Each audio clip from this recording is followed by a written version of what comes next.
Taking off the Air Commerce Act of 1926. Back in the 1920s, flying was new and exciting.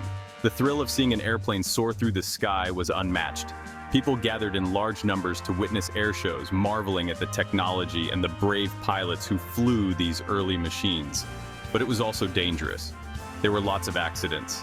Planes often crashed, leading to tragic losses. People were worried.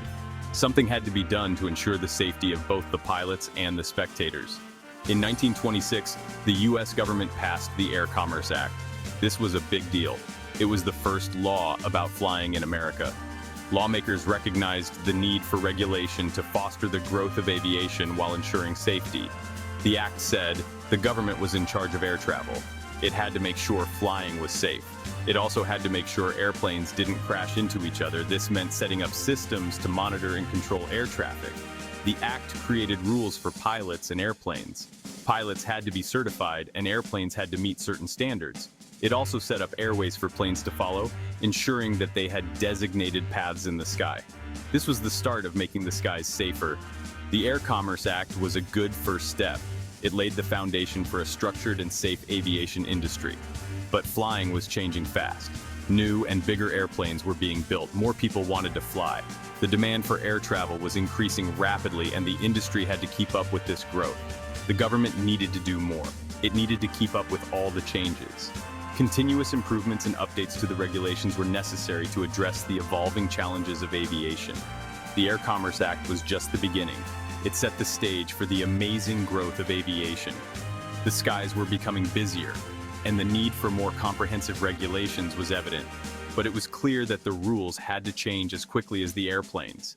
As technology advanced, so did the need for updated safety measures and regulations to ensure that aviation could continue to grow safely and efficiently. Soaring higher, the Civil Aeronautics Act of 1938. This landmark legislation changed the course of aviation history.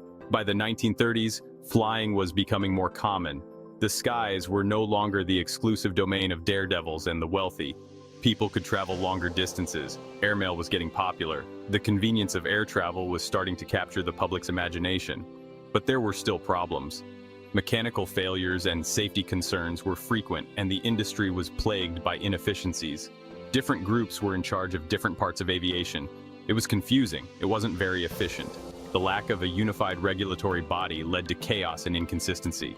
In 1938, the government passed the Civil Aeronautics Act. This was a pivotal moment in aviation history. This act created the Civil Aeronautics Authority, or CAA.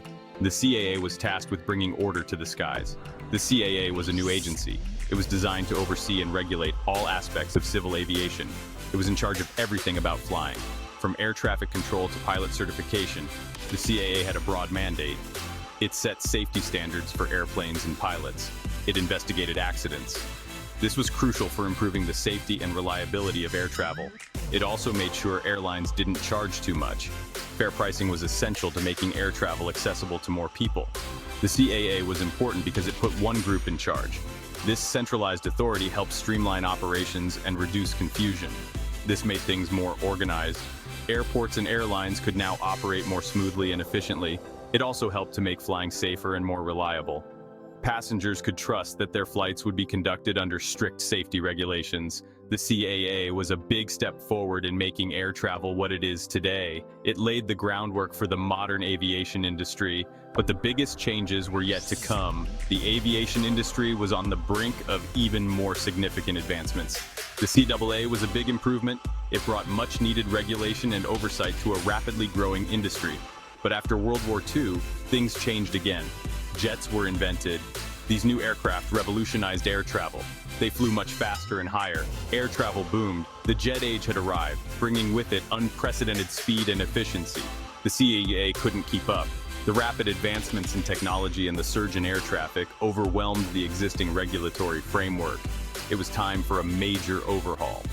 The aviation industry needed new regulations and structures to manage the complexities of the jet age. The Jet Age, the Federal Aviation Act of 1958, and the birth of the FAA. The 1950s saw the dawn of the jet age. Air travel exploded, transforming the way people traveled across the country and around the world. Airports were bustling with activity as more and more people took to the skies. The skies were getting crowded. With the increase in air traffic, the need for a more sophisticated system to manage the skies became evident. Safety was more important than ever. Pilots and air traffic controllers had to work together to ensure that flights were conducted safely and efficiently. The old CABA couldn't handle it. The Civil Aeronautics Administration, which had been responsible for overseeing aviation, was struggling to keep up with the rapid advancements in technology and the increasing volume of air traffic. A new agency was needed. Lawmakers recognized the need for a more robust organization to manage the complexities of the jet age. In 1958, Congress passed the Federal Aviation Act. This landmark legislation was a response to the growing demands of the aviation industry and the need for enhanced safety measures. This act created the Federal Aviation Agency, or FAA. The new agency was tasked with regulating all aspects of civil aviation in the United States. It got all the powers of the old CAA. The FAA inherited the responsibilities of the CAA, but was also granted additional authority to address the challenges of the jet age. But it also got new powers to handle the jet age. The FAA was equipped with the tools and resources needed to oversee the rapidly evolving aviation landscape. The FAA's job was to keep the skies safe in this new world of fast jets. Ensuring the safety of passengers and crew became the agency's top priority. The FAA was given a huge job. The agency had to develop new regulations, improve air traffic control systems, and ensure that the aviation infrastructure could support the growing number of flights. It had to create new rules for jet airplanes. These regulations covered everything from aircraft design and maintenance to pilot training and operational procedures. It needed to hire more air traffic controllers. The FAA expanded its workforce to manage the increased air traffic and ensure that flights were conducted safely. It had to build new radar stations and control towers. These facilities were essential for monitoring and managing the growing number of flights. The FAA had to change quickly to keep up with the jet age. The agency continuously adapted to new technologies and innovations in aviation. The FAA's creation was a turning point. It marked a new era in aviation safety and regulation. It showed that the government was serious about aviation safety. The establishment of the FAA demonstrated a commitment to protecting passengers and ensuring the safe operation of aircraft. It also showed that the U.S. was ready to lead the world in the jet age. The FAA played a crucial role in positioning the United States as a leader in aviation technology and safety. The FAA's work wasn't over. The agency continued to evolve and adapt to new challenges in the aviation industry. In fact, it was just beginning. The FAA's efforts laid the foundation for the modern aviation system we rely on today, ensuring that air travel remains safe and efficient for future generations.